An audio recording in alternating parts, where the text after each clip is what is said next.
Society's conditions have changed so much that the Boys and Girls Club of Philadelphia has had to take an initiative on changing the way kids are being educated. We were teaching kids for hundreds of years in a linear approach to language, where now the Boys and Girls Club has taken the leadership to start teaching kids in a multi-sensory approach in the way that kids' minds process information. The Slingerland approach is a multi-sensory approach to literacy instruction. It focuses on connecting the auditory, visual, and kinesthetic learning modalities. I'm going to underline the 2 vowels.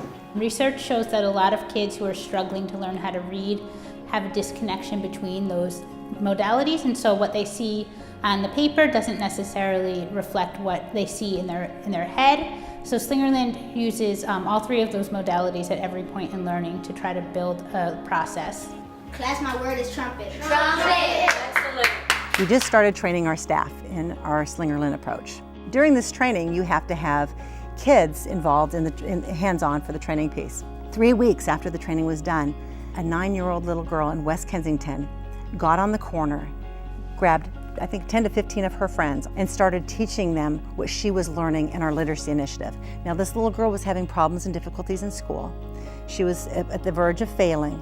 She was there teaching and saying, we can learn. This is how you do it. This is how you learn. This is how we can move forward.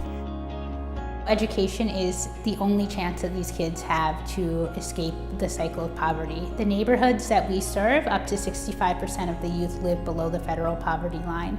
Youth living in poverty are almost 4 times more likely to drop out of high school than their wealthier peers, and that's just going to perpetuate the cycle. So if they're not learning how to read, they're not going to be able to graduate high school and go on to college or go on to get a job, and they're not going to be able to become productive members of society.